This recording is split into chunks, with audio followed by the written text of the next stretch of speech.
Thank you all for joining us for our SICSS-Howard Mathematica Motivational Address. I will begin by introducing our speaker. We will close with a few resources for you to get to know SICSS-Howard Mathematica if you're joining us for the first time. It is my honor to introduce our SICSS-Howard Mathematica 2023 motivational speaker, Dr. Henry C. McKoy, Jr. Dr. Henry C. McKoy, Jr. is the inaugural director of the Office of State and Community Engagement Programs, SCEP, in the United States Department of Energy. The newly created SCEP within the Office of the Undersecretary for Infrastructure manages a $16 billion budget in federal funding and supports the transition to an equitable clean energy economy by working with community-level implementation partners and state energy offices. SCEP manages the Weatherization Assistance Program, State Energy Program, Community Energy Programs, and Energy Future Grants. Henry is a seasoned professional in business, community and economic development, policy, government, finance, energy, philanthropy, and the academic world. Prior to the presidential appointment to the USDOE, Dr. McKoy served on the faculty of North Carolina Central University School of Business, where he led the entrepreneurship program with additional academic appointments at Duke, the UNC Chapel Hill, and Harvard. He is a former senior banking executive, successful entrepreneur, and former assistant secretary of the North Carolina Department of Commerce. Henry has been a fellow at the Keenan Institute of Private Enterprise at UNC Chapel Hill, and affiliated faculty member at the Samuel Du Bois Cook Center on Social Equity, as well as an Aspen Institute scholar. McKoy has won many awards and honors. He has been a sought-after consultant by both government and private industry regarding inclusive entrepreneurship and economic development policy.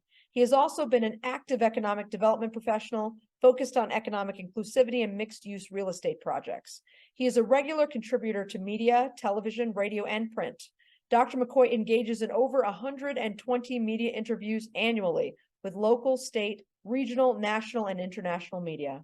He speaks on dozens of academic and public panels a year, speaking on his research across the U.S., and publishes in peer-reviewed journals as well as mass media publications. His most recent writing appears in the new book, The Pandemic Divide: How COVID Increased Inequality in America, Duke University Press, where his chapter, Race, Entrepreneurship, and COVID-19, Black Small Business Survival in Pre-Pandemic and Post-Pandemic America, analyzes and speaks on the impact that COVID has had on the Black economic landscape. He holds degrees from UNC Chapel Hill's Keenan Flagler School of Business, BS, Duke Nicholas's School of the Environment, MS, and UNC Chapel Hill's Department of City and Regional Planning with concentration in economic development, entrepreneurship, and impact economics and investing, Ph.D. It is an honor and a privilege to introduce Dr. Henry C. McKoy, Jr. Dr. McKoy, the floor is yours. I think it's pretty amazing anytime someone gives you an opportunity to talk a bit about your trajectory and how you ended up in the place that you ended up in. And I've learned something over time that once you look back on something, it can essentially feel like that it was a straight line, when in reality is most of the times it's not a straight line. But I've certainly had an incredible amount of experiences over my life and throughout my time to really impact how I ended up in this role, in this position, which is at this moment in time the director of the Office of State and Community Energy Programs, which is a brand new office within DOE. It's a $16 billion office. It has the responsibility of impacting the lives of over 250 million people across the United States and even across the world. And so it's certainly an incredible honor to be able to serve in this role, to be able to be the inaugural individual in this role. So that comes with a lot of pressure as being the first in this role. So you are the one who's setting the tone, and that in itself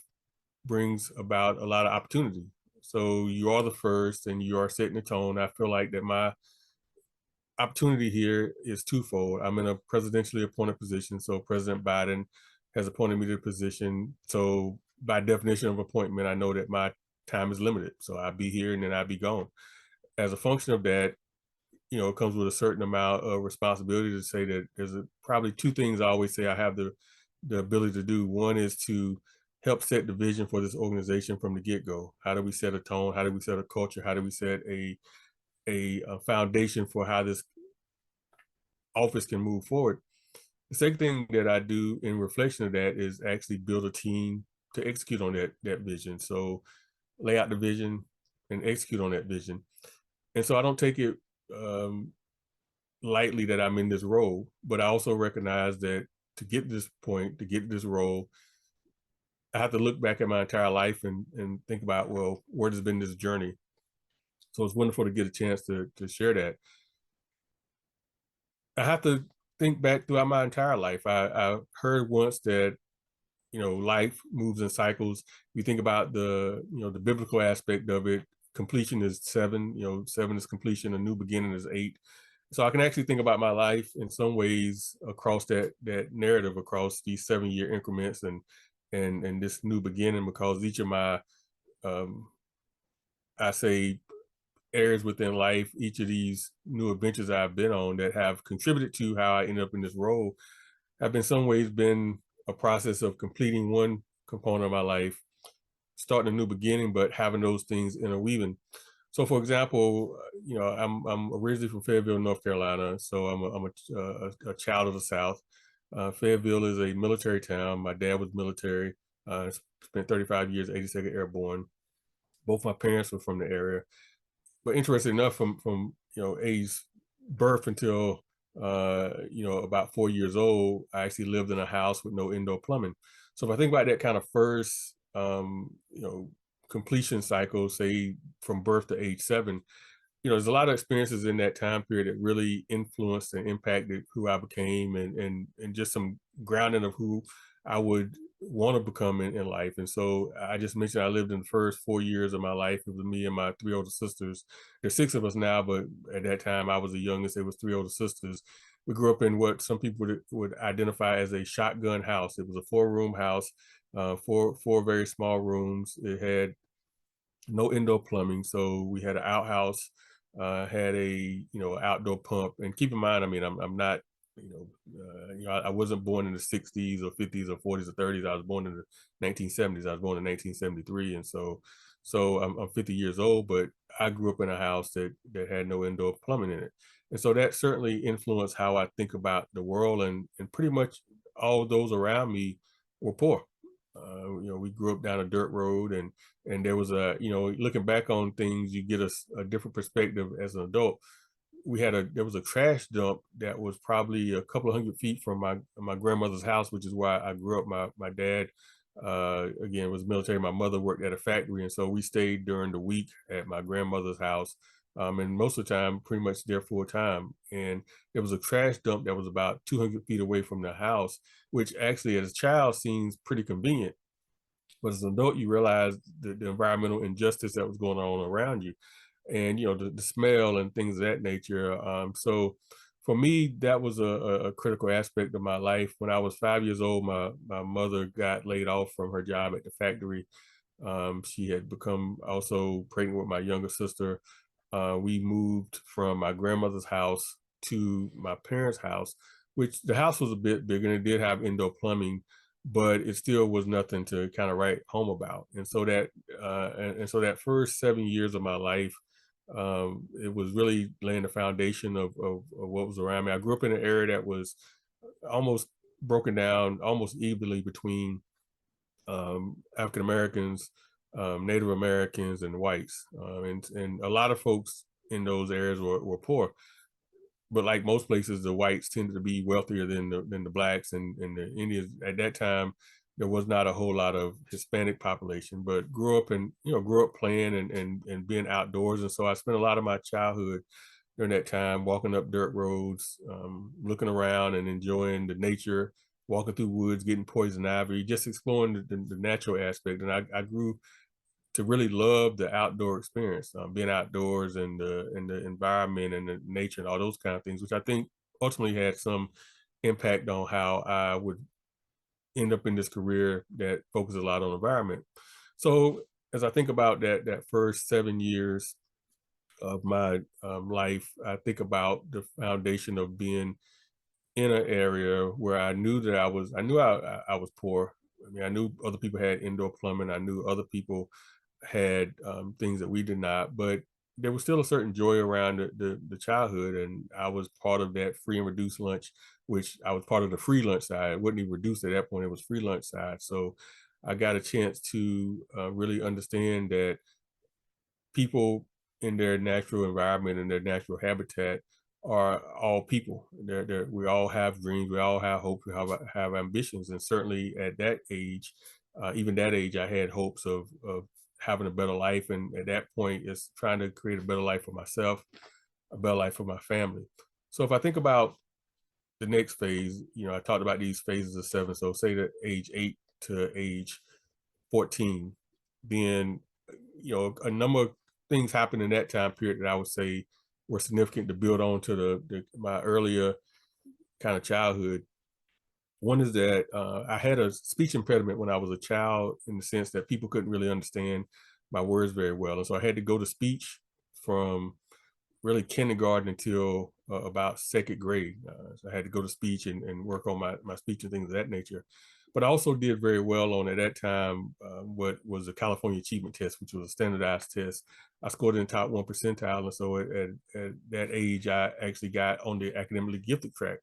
And in my school, which was a low wealth school, which again, at the time, I didn't know it was a low wealth school. It was just my school, but now I know to be a low wealth school. I got on the academically gifted track, and in my grade, there were only 3 individuals that were deemed as academically gifted. It was me, another African American, and a white female. And so I say that because I think it's important that, for me, I didn't ever have a sense that somehow to be Black meant that you were less intelligent than anybody else. Because again, out of 3 people that were in my school that were academically gifted, 2 of us were African American, and 1 was white. But by going into the academically gifted program around the 3rd grade, so around the age of 8, it actually did have a impact on my trajectory and impact on my life, because again, this now is in the early 80s, and there were very few computers in school. So I would get a chance to leave out of the classroom and go to the library and work on computers. Now, keep in mind, a few years earlier, I was leaving out the classroom on a daily basis to get speech therapy.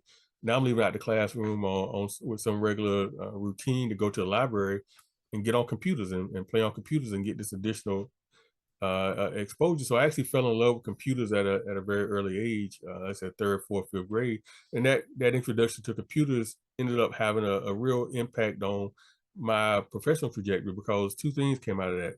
One is that I really fell in love with computing, and I learned how to do computer programming. And so I would know how to do computer programming, because back then you had to put in like 10 and tell it the actual command that it needed to do. You put in 20 to command. And so all those kind of things I learned, which really, I think, helped a bit with my analytical aspect.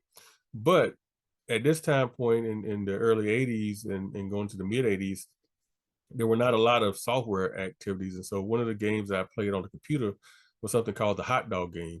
And the hot dog game was actually an entrepreneurship game where you had to, have a 10 game season. It's all simulated on computer, and simulation is probably using the word a bit broadly at this point, because it was just, you put in some information and then it comes back and it says, oh, well, we had a football game. It rained, it didn't rain.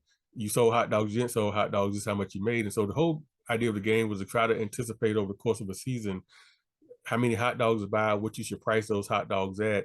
And you had to take into account whether it would rain and then people wouldn't come to the game, or whether you'd run out of hot dogs, and so you had to price them. But it gave me my first introductory to business as a child. So again, when I'm in 3rd, 4th, 5th grade, going to the library and doing this work, I really fell in love with computing, but I also fell in love with the idea of business.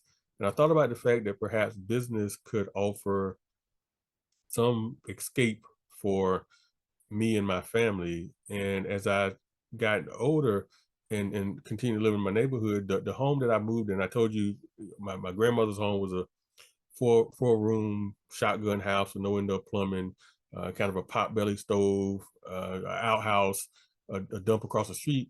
My parents' house was a little bit bigger, still nothing huge. But over time, even though my dad was in military, he was an enlisted man, neither of my parents actually graduated high school. My mother ultimately went back and got her GED, and then at some point in time got a community college degree. But we, even though my dad was an enlisted man, we struggled. We were on welfare. The big block of cheese that you hear about. We, had a home that was falling apart. If you look at, if I think back to the house I grew up in, we had holes in the floor. We had rats as big as kittens, and these are country rats, right? So these are rats as big as kittens, and we had sewer that ran up above ground in the backyard, and all these kind of things, and drafty house. And there were so many times during that period, as I think about, I talk about this 8 to 15-year-old. I was in a home that we may run out of heat. The oil may run out, and so we'd have to go for sometimes days until my dad got paid again, and we would then get oil. We had a kerosene kind of oil heater that ran off from. The guy would come out and he would, fill up the heat, fill up the oil drum, and that's how we heated our home. But whenever the oil would run out, we would ultimately have to stand in front of the stove sometimes and turn the stove on, the oven on. Now it's freezing in the house, so nobody, everybody wants to be around the oven. And we had to heat, we didn't have hot water. We had to heat our water on the stove and carry our water into the bathroom and actually pour it in the sink. And that's how we had to wash dishes as well, boiling our water and going into the kitchen and pouring it. And that's how we wash dishes and things of that nature. So very rudimentary in a lot of ways. And I was doing that. I was going to school. I was academically gifted. So even amongst that, I felt like that living that life, it's not a life that I want to grow up in. I remember there were times laying in bed, a lot of times laying in bed, just cold because it would be freezing. And you didn't want to get out of bed, particularly on weekends. If you didn't have to get out and go to school, you kind of maybe lay under the cover and just kind of lay there and think. And there's a lot to think about when you're a kid trying to figure out and make some kind of sense out of your life. I think about my future. I think about the fact that I never wanted to be cold as an adult. I could see my breath. I would lay there and dream about where I could go and what I could do. And for me, that was one of my favorite pastimes, just dream about things. And what I also started recognizing as I got older, a lot of the folks that lived around me really had challenging lives, right? I mean, I saw a lot of alcoholism, a lot of individuals who were unemployed. I didn't know, I can't say so many were underemployed because so many were unemployed.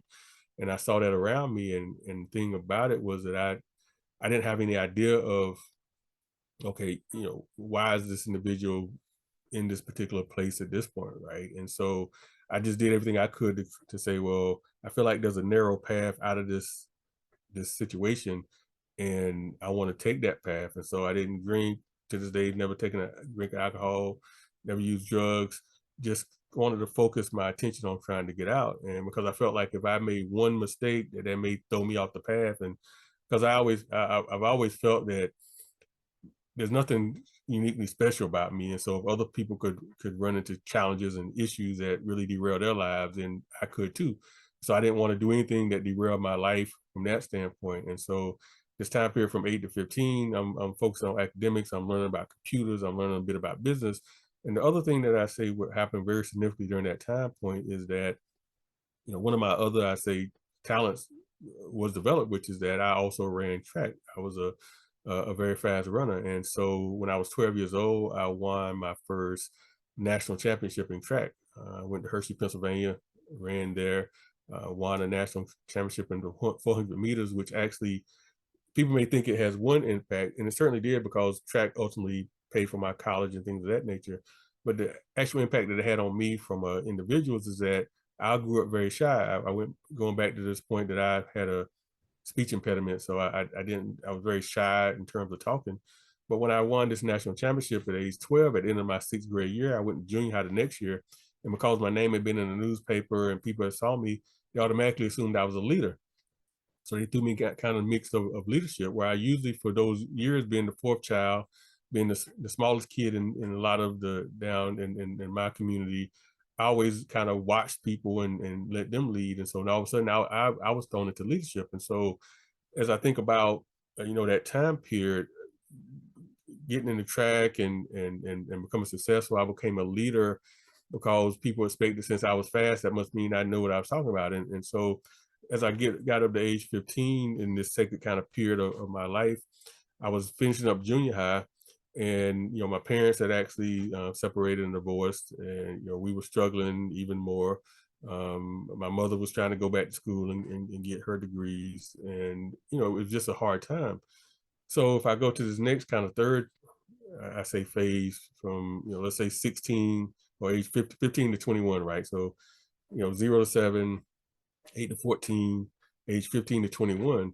So at the end of my ninth grade year, my family and I, my parents again separated and divorced, and we moved to a new house. So the house that we were living in down a dirt road that was my parents' house was basically falling apart around us. And so my mom wanted to move us to a better place. So we moved in favor of what we call across the river to another house. And it ended up being during that time period of say 15 to 21, I'd end up moving to a lot of places from that time point. So whereas I had only lived in 2 different houses up until the age of 15, I think really from 15 until I went off to college, I probably lived in another 7 different places. I mean, just in terms of the kind of housing insecurity that we faced. And my mother, we would find a place that she could afford to rent.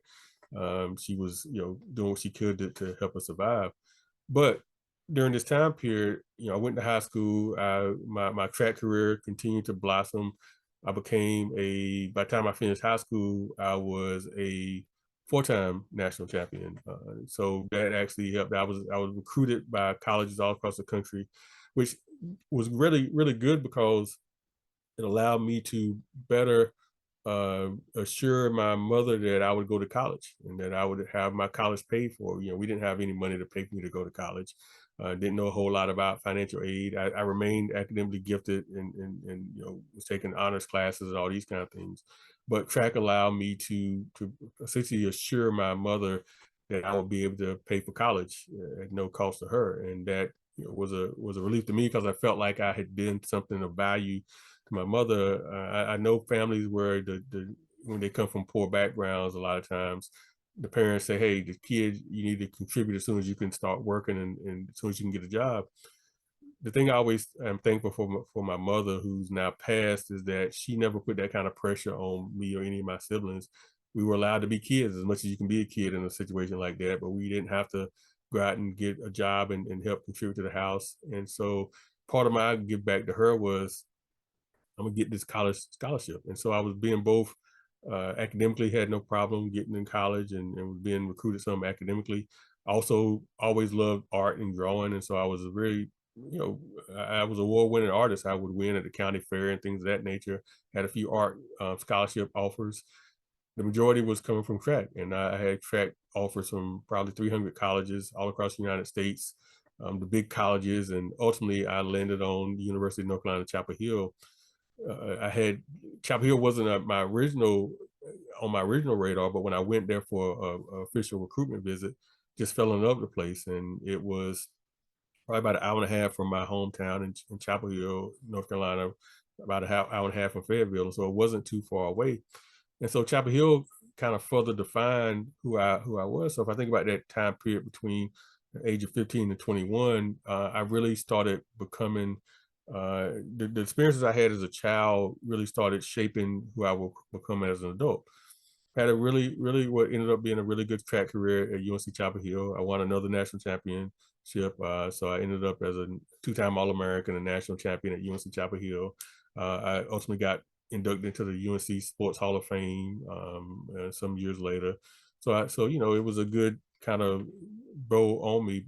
But from an academic standpoint, I started out at UNC Chapel Hill, going back to my original connection to computers. I started out as a computer science major. And now this is in the early 90s. I graduated high school in 1991, so this is the early 90s. And at that time, there still were not a lot of computer science programs in the country. And I remember some of the coaches that were trying to recruit me, particularly from the technical schools, were telling me that UNC Chapel Hill doesn't have a computer science degree. I asked the coaches about that. They said, well, that's true, but we'll have one very soon. Well, it turns out that the colleges that were trying to recruit me from other places were absolutely right. UNC not only did it not have a computer science degree, but it would take a few years for them to get it. And so somewhere around the end of my freshman year or so, I was told by the advisors that UNC would not have a computer science degree for a few years, and I was encouraged to be a math major. I didn't want to be a math major. I like math, but not enough to want to be a math major.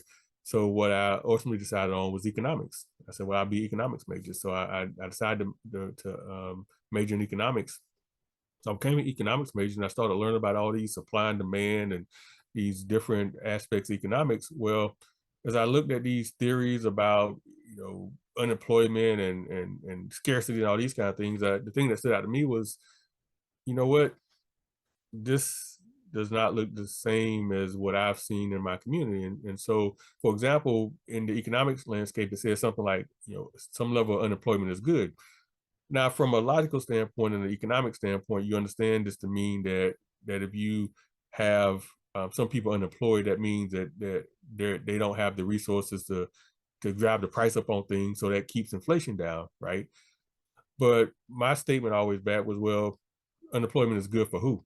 Not for the people unemployed, because that's all I had saw around my life, throughout my life. So I'm like, when you're telling me that unemployment is good, I'm not seeing that, because of where I grew up at. Unemployment is incredibly kind of a detriment to the family and the whole stability of the family. So I was like, well, not in my community that unemployment is not good. But also, that also became a matter of me thinking about, well, how do we get past poverty and how do we get past those things? So business became something that I noticed in my economics curriculum, that business as the firm was always a key part of that. And so that then dovetailed back to my hot dog game days and my computer days, and say, hey, if the firm is the key to kind of creating wealth and opportunity and jobs, maybe I'd like to better understand that. And so I actually changed my major from economics, and I went through the School of Business, UNC Chapel Hill Keenan Flagler School of Business. And so I started understanding business and started really falling in love with this notion of how creating a business could have a bigger impact on society. But also, before I got out of the university, which also had a key trajectory for my life, it became this sense of, well, if economics is saying that some amount of poverty is good, which is, dovetails with this idea of some amount of unemployment is good. The idea was that some amount of poverty is good because, again, it keeps we have scarce resources, and therefore, if we have everybody fighting for the same resources, it's going to grab it up and things of that nature. And again, I pushed back on that. I said, well, again, poverty is good, but for who? Not for the person in poverty. So I made a decision at that point in my life, as I was finishing up my college career. I thought about, well, you know, how do we think about this notion of everybody having a quality life, a life that means something? And I was smart enough to recognize that, if everybody had a quality of life or standard of living, as you said, if everybody had a standard of living like we did in America, the whole planet would blow up because we couldn't sustain it. I mean, our standard of living in America is so high. But on the other side of that, what I said, but however, I'm not ready to say that some people should live in poverty, whether they're in America or whether they're in some third world country or whether they're anywhere on the planet. So at an age probably about 21, 22, I started thinking about this notion of, well, everybody deserves a certain quality of life. Everybody deserves a certain, meaning to life. But I also know that the planet can't sustain everybody living like we do in America. So that became my whole first introduction to this idea of sustainability. I was like, well, how do we actually give everybody a quality of life that gives them meaning and gives them the sense of purpose, and also shows that they are, as every life on this planet has equal value, but at the same time not destroy the planet. And so this I didn't know what it was called back that time. There was no real sustainability curriculum. When I was in business school at UNC Chapel Hill, there was no sustainability or part of that. It was about profit making and things of that nature. So as I got out of college at age 22, that kind of started this next beginning, right? We went from 0 to 7, 8 to 14 from an age standpoint, 15 to 21. So 22, I graduate from college, start this kind of new beginning. I start this career in banking. And so my first career out of college was banking. And this is in the mid 90s. I graduated college in 95. So it's in the mid 90s whenever the Glass-Steagall Act, which is the act that kind of separated commercial banking from investment banking, all that comes down. And it's this kind of free for all to grow these big banks. I started out at this little small bank at the time that was called Central Carolina Bank, which has now grown up through a number of iterations into what we now know to be Truist. And so it gave me a very unique kind of viewpoint around banking and finance. Now, keep in mind, by the time I got out of college, my real focal point was trying to save the world. I mean, literally. And again, there was no place in the School of Business that had said, well, you can talk about society and environment and business at the same time. Those things are very different. So I get into banking in a lot of ways by accident. I didn't pursue banking as a career. It kind of found me. And so I got into banking at a very low level. And I actually, it's funny because I always tell people I kept trying for years to get out of banking, but I kept getting promotions. And so I ended up with something like 9 promotions over the course of my decade in banking. And I kept trying to get out, but I was kind of coming home, really doing a whole lot of research and a whole lot of work. I started trying to figure out, these kind of massive issues. How do you address issues of wealth gaps? How do you address these racial wealth gaps, which is really a key part of what I started discovering. I started looking at the information around me, and I had this thing of I was looking at. I remember I did a kind of wrote a paper, and I say kind of wrote a paper because I wasn't an academic at that point. I was just someone that was in the general everyday work world. But I looked at these kind of different, kind of, I say, comparison contraction of black created and black led businesses and white created and white led businesses. And I tell you why that happened, because as I got into banking early on and I started thinking about entrepreneurship, I wanted to create my own business. But having come from a background that was always competitive in everything I did, whether it would be academically, whether it would be athletically, whether it be artistically, or whatever the case, I didn't want to enter into a situation where it seemed like, well, because you're a black person or a black individual, that means that your dreams around your business has to be a lot smaller than other folks. And so as I started trying to understand, well, why is it that there are no massive, black businesses from a standpoint of just on the regular? I mean, I think Reginald Lewis probably had created TLC Beatrice by that time, but I didn't know anything about TLC Beatrice, and certainly that's one company out of so many others. And so as I started trying to think about my own entrepreneurial journey, because one of the things that had happened while I was coming through college, I started thinking about the fact that as a kid, I wanted to figure out how to save myself and my family, right? How do I, like my immediate family, how do I get out of this situation of poverty or poorness and move to a better life? How do I get my immediate family out of that situation? My siblings, my grandmother, my mother, same kind of drive that you hear about, NBA players having or athletes having it. How do I get my family out of this? And at some point it becomes, how do I get my broader family, the cousins and those folks into a better life? And then sooner or later you realize that family can be much broader than that. And I started thinking about the world as my family. How do I use my talents or whatever they are, or how do I develop my talents or develop my skills to help the world become a much more fair place? And so here I was right out of college.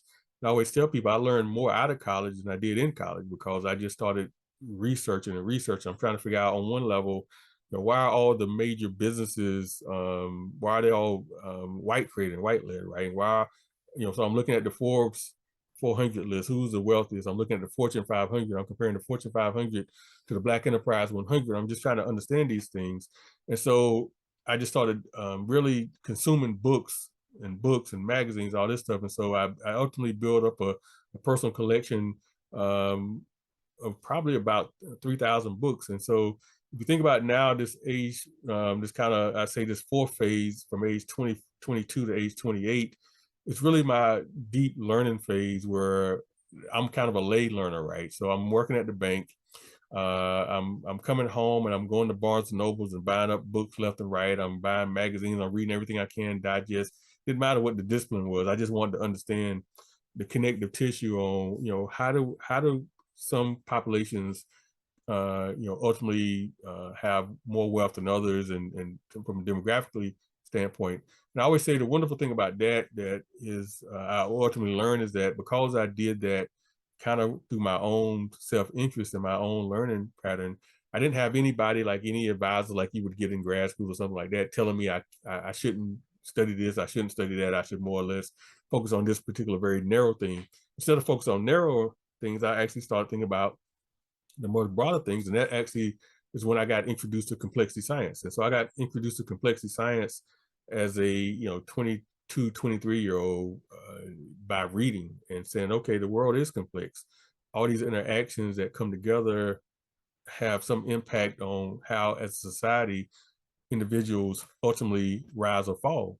And I wanted to understand, well, what are those things, that the whole idea of tossing a pebble into a water and the ripples, what are those ripple effects, the butterfly effect, right? What are those little things that happen that then have a bigger impact? And so I started really looking at the history of race, the impact of slavery. It's interesting, I guess, that maybe you think about, kind of what's in nomenclature now, the 1619 Project. I thought even back then about the impact of slavery in America around 1619 and things of that nature. So I just started studying those things, and by night, working at the bank by day. And so as I think about that age 22 to 28, I was really getting the education.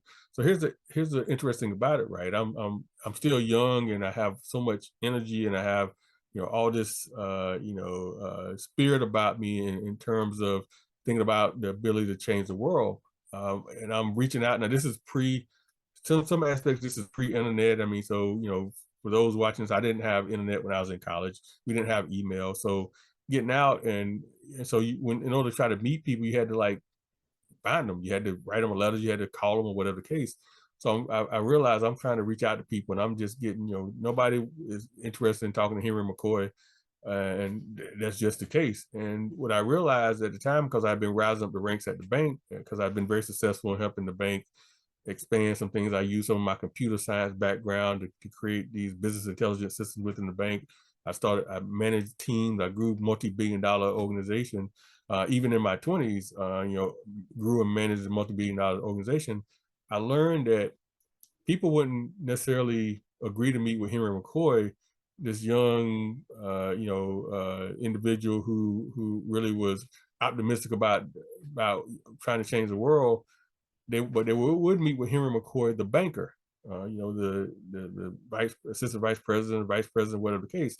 So I learned how to use that to my advantage. I say, okay, well, I'm Henry McKoy. I work with the bank, and I love to sit down and talk with you, right? And so I did that a lot to try to learn and reach people, because all I knew was that there's certain people in certain positions that perhaps those people could be helpful in helping to get us as a society where we need to go to. But I would go to people, and they would say, that's great to hear, nice to hear, but ultimately nothing would come out of it. So I just kept studying and kept reading. And I remember there was a period of time in there where, during this kind of age, 22 to 28, where I was frustrated. It felt like I was beating my head against the wall. Nothing was changing. I was spending all my money, kind of going broke, spending all my money on books and things like that. There was a sense that, hey, if you just do the right thing, that society will play itself out for you. But it was just hard during that time. And so I remember I took a kind of a hiatus from buying the books. Because at one time I'd be buying 5 or 6 books at a time. I'd be reading them all at the same time, and trying to learn this. I'd be reading science or technology or business or sociology and things of that nature.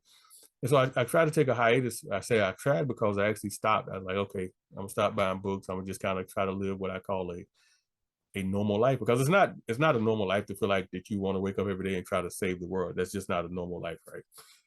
So I just stopped. And then at some point I realized that for me, this is what was in the cards for me, to want to try to make the world a better place. And at that moment, I started better understanding people like singers or actors, right? So folks who are in very hard professions, who you have to go out for auditions. Everybody tell you no, and you got to keep on going, and you got to say, well, hey, would this dream ever come about? Because you don't know whether your dream will ever come about. I wasn't dreaming about stardom. I wasn't dreaming about money. I was just dreaming about trying to make an impact on society from where I was. And at some point, probably about, I don't think it couldn't have been a year. I just realized that, you know what, this is what I want to do. Whether win, lose, or draw, I just want to keep trying to figure out how to make the world a better place. And I remember sitting one day, and because keep in mind, by this time I'm married to my college sweetheart, and we start having kids at some point, and you got to start thinking about these things kind of as an adult, right? It's one thing when it's you, it's another thing when it's you and another adult. It's another thing when you start having kids. You got to start figuring out, well, at some point this kid's gonna need to go to college. These folks need to eat, having a house, and all those kind of things. Can I really be out here spending up these resources, traveling around? I was running around the country trying to meet people, trying to get them to listen to me about that this is something that we should be thinking about. And and it was hard. But I remember sitting down at a table one day. I was reading a lot about the civil rights movement and understanding kind of what happened and how it came to be. And I just started reading a lot about movements and things of that nature. And I remember sitting at a table one day, and I just had to pray and say, "Look, Lord, I don't know this path you have me on, and what it's supposed to be, but." And I remember one of my pastors used to say, you can't make you can't make deals with God, right? But I certainly was sitting there trying to make a deal, saying, "Look, God, I think you put me on this journey, so I will stay true to this journey. But all I ask is that you help to make sure my family's taken care of, right? I got kids, I got a wife, and things like that, and so that became kind of the bit. So or at least the what I put forth out there, that I would keep running down this path regardless of what. So anyway, so you go through these years of challenges. Like I said, 22 to 28, I was growing. I was in banking. I was rising up the ranks, and I rose up the ranks enough at the bank that I was able to make some impact on kind of how resources flow. Because when inside the bank, you realize what you see outside the bank is that there's a reason why these communities have different outcomes, because they get access to different, they don't get access to the same capital. So I look at this kind of fifth phase of age 29 to 35. It was whenever I was kind of rounding out my career at the bank. So I ended up staying at the bank until I was about 31 or 32. And I felt like I was being pulled in different directions. Again, I was using the safety of the bank, because by that time I had risen up, pretty well within the bank. And as I was getting ready to leave, they would always give me another promotion. And by the time I was at the end of my career at the bank, I was out over our entire kind of cash footprint. It was like $50 billion across we were East Coast and Southeast bank by that time, branches all up and down, and working with Walmart and ATMs and 7 different kind of banks within that. So my team, the cash team, was over all of that. So on one level, there was that good stability. On the other side, I felt like I was being pulled to really go into community, because there's only so much you could do when you at work from 9 to 5 per se, and then you try and do this work on evenings and weekends. So at some point, I decided that if I'm gonna be faithful to what I feel like this is, and I need to be faithful to it. And so after 10 years at the bank, around the mid 2000s, I left the bank and started my own entrepreneurial adventure. And my entrepreneurial focus ended up being the fact that the bank, as a banker, I recognized that there weren't a lot of people that looked like me that got access to capital, Black and brown people that got access to capital. So I wanted to help and impact that. Also at the time, banks weren't talking anything all about sustainability. I talked about pushing how do we help to make sure that communities are getting invested in kind of socially and community oriented, all these kind of things. And so all those things kind of for me were coming to a head. Where can that capital be? So I left the bank at age 31 and started my own firm. So this age between 29 and 35, that kind of fifth tranche of 7 years, I was doing things like starting a business. I started up my firm, and I grew up from myself to about 15 of us.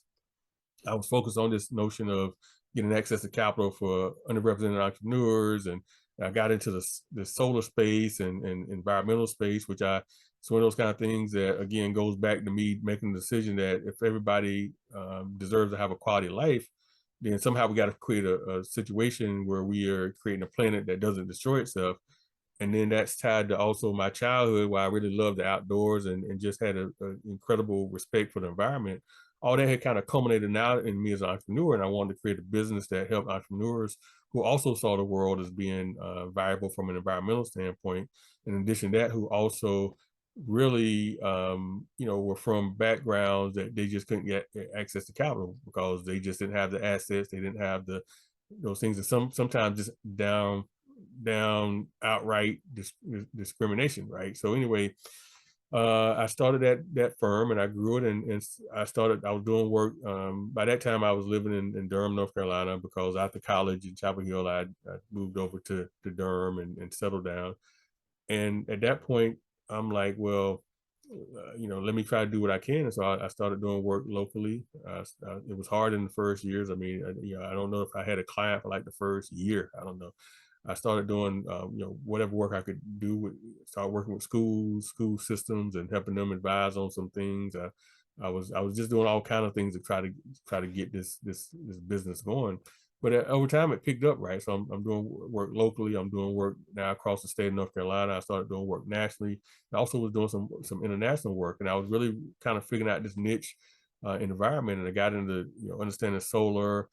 Started doing work with solar companies and other entrepreneurs. Started doing some work with some minority serving institutions that were trying to go green and doing a lot of that work around the country.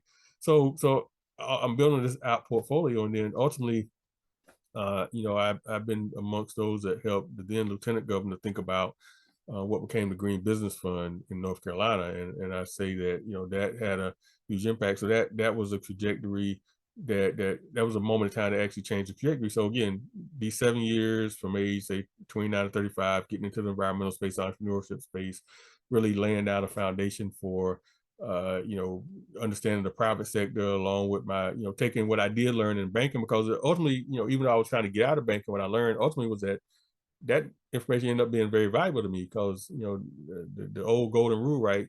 Is not kind of doing to others. It's like he or she who has the goal makes the rules. And what I started thinking about was that, well, if money can be used as the root of evil, right? Can it be used as the root of good? Meaning that, if money has this thing around it that says, hey, you use this and you use it for evil.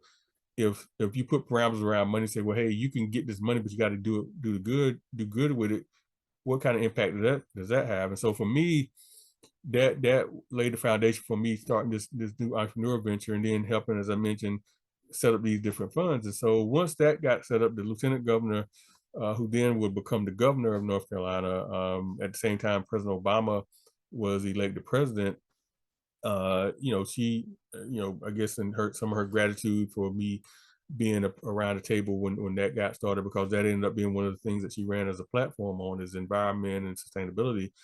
She appointed me to a couple of boards: the Economic Development Board of North Carolina, the Sustainable, the Energy Policy Council in North Carolina, some of these kind of things. I was, happy doing my work in different places and trying to make an impact, and had gotten involved with a lot of boards and things that I was passionate about. When I left banking at age 31, I said I'd never do anything again that I wasn't like deeply passionate about, regardless of the consequences. And so I can say, almost 20 years later, I've certainly followed that. But at this point in time, the governor then, she's appointed to these boards, but then I somehow get into the Obama, I say, lexicon from a standpoint of the administration, inviting me to the White House to talk about during this time the Recovery Act and what the monies that were being put together for energy, and asking if I would be a surrogate to go out and try to get private folks to put money alongside the public beside the public money, because if you just put all public money into the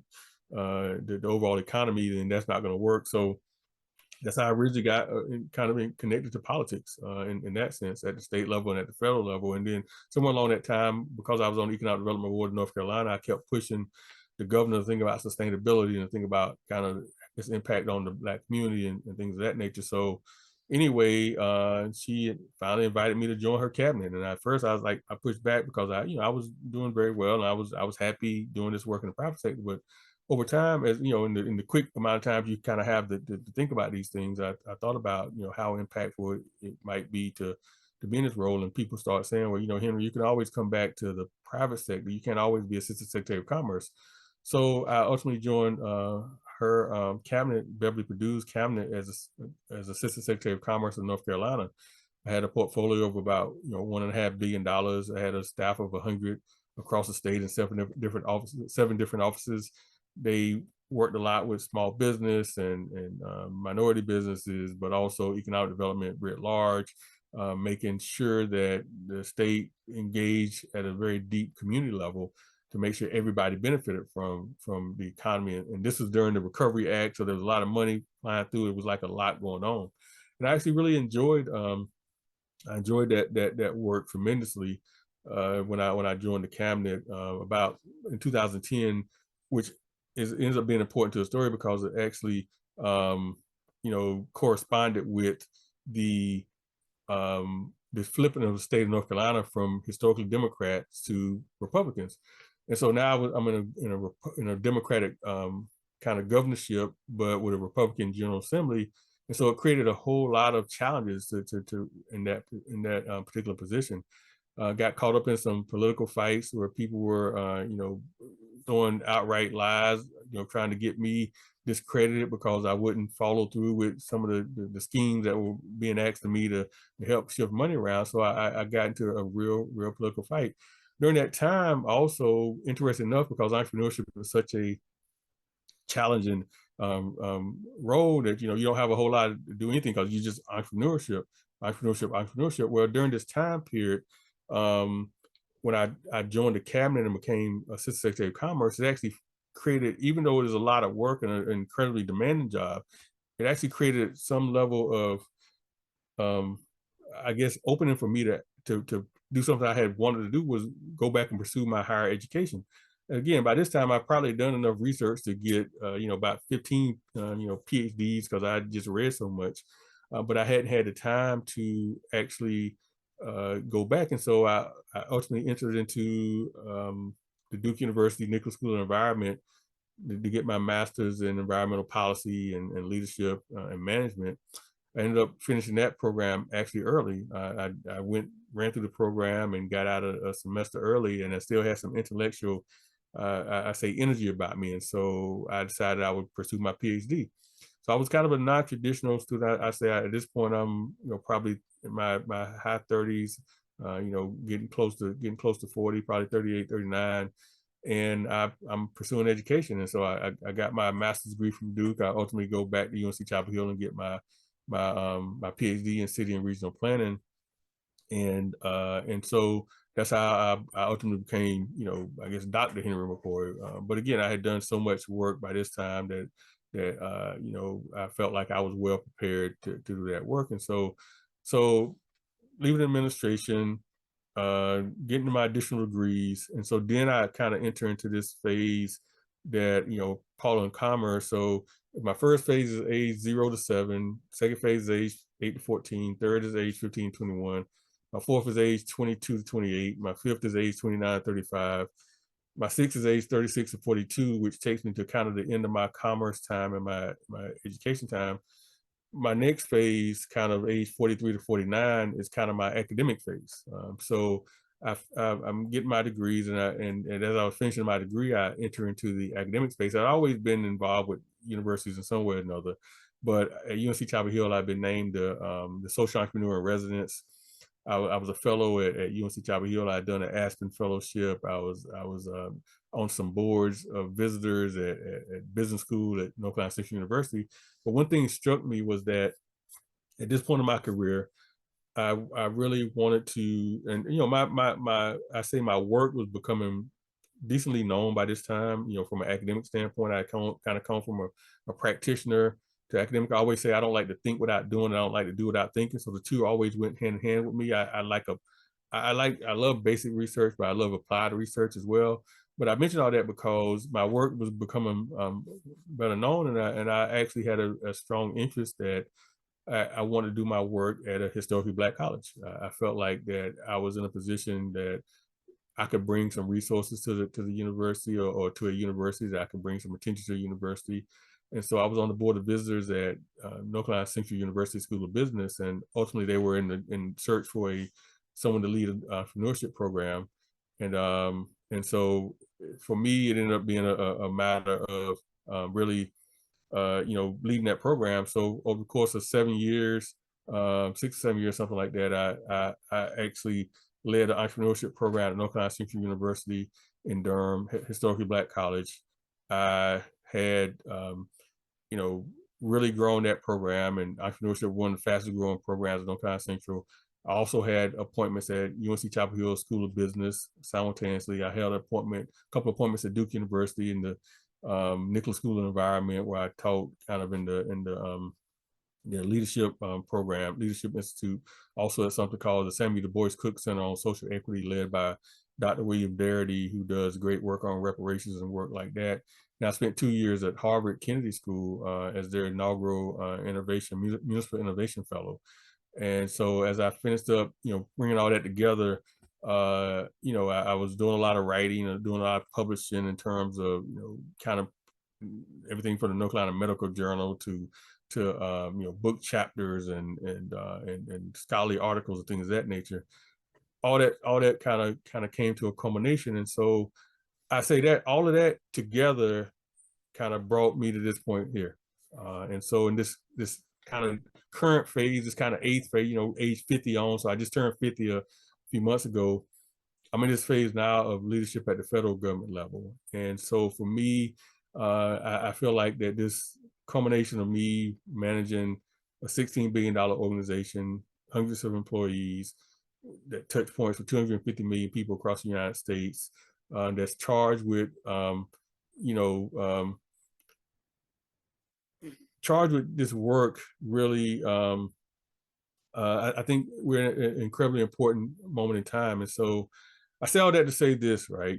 Kind of as a culmination of this conversation, all these kind of different phases of my life where I grew up poor, free and reduced lunch, where I had to overcome speech impediment. I had this track career that kind of threw me into leadership, and I was in the public sector, the private sector, the philanthropic sector, the academic sector, where I go in deep in community, kind of getting myself educated, all have culminated into, I think, is the ideal scenario for me right now, which is trying to build out this organization. I'd encourage anybody really that is watching this or has interest in the kind of narrative I've given to just look at your life, and I always tell folks, follow their passion, which sounds like an old cliche, but it actually is true. I would tell my students to figure out, what is it that you love? And so, interesting enough, when I was teaching entrepreneurship, I had this kind of 7-module phase I would do.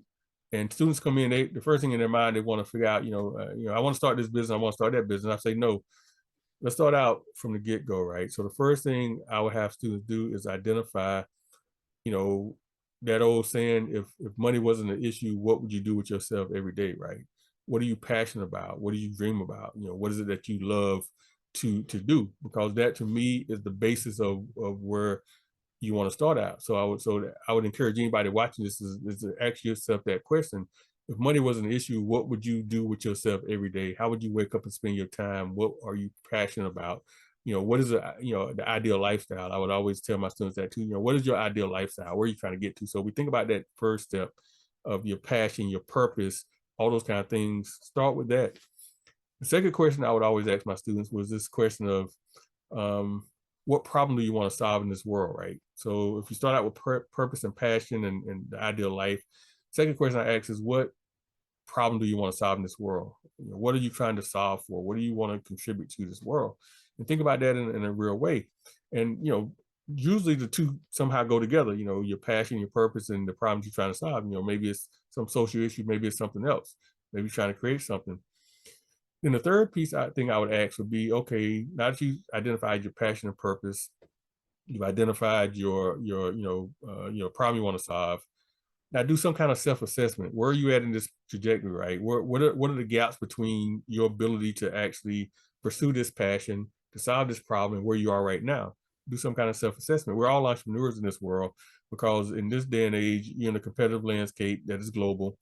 That competitive landscape means that you're going to be competing against individuals all over the world for time, for treasure. I mean, you got to figure out how much you're going to charge for your talents. You got to figure out where your talent's going to be, where you set up, all these kind of things. All those kind of things that have got to be a part of how you equate, and then figure out how do you close those gaps. And then once you get through those three things, passion, purpose, the problem you want to solve, figuring out the gaps that you have, your self-assessment, now, and how you want to close them, now you can decide, okay, what do I want to do with that? What do I want to contribute to the world? So this day and age, I always say, and I wrap it up like this, when I was a child, it felt like there were like 4 or 5 jobs that you could have in your life, 4 or 5 careers. In that time period, from that point to now, there's so many other possibilities that you have in your career. You can do anything you want. You can create jobs that you want. The places I am now, I had no idea that they existed before. I just knew I wanted to really help people and create a better life. So don't be afraid to follow your passions. Don't be afraid to follow your dreams. Just, focus ahead and think about, what you want to contribute to this world. What do you want people to have said about you when you contribute to this world? What do you want to have contributed to society? And I think for me, that really is the journey to where I am now. That is a path that I took, again, thinking about these levels of completion and beginning again, but also how all those things work together. You have a life built on building blocks. And the last thing I say is that, you know, I get a chance to speak a lot, and in the simplest way, this all started with a simple dream, right? I wasn't dreaming about riches and money and things of that nature. I just dreamed about living a life where my kids wouldn't be cold like I was laying up as a child. And I tell folks all the time, you know, when they ask me, well, how did I get to this point? And I tell them because, you know, at age 50, I look back 45 years ago, look back 40 years ago, I laid in beds at night and I dreamed about this. I dreamed about how can I live a life that hopefully is honorable, that hopefully contributes to society, and hopefully makes a difference. And I lived out that, you know, plan your life and live your plan. Ultimately, that's what I would hopefully contribute to this conversation. And I hope that you got something from this. And I wish you all the best in your journey, in your travels and reaching your goals. As I was saying, it's not a you know, it's a journey, not a destination. So just follow your passions on that journey, and I think you'll be fine. So thank you. Thank you all for watching. For more information on SICSS-Howard Mathematica, visit our website, follow us on social media, and join our email list.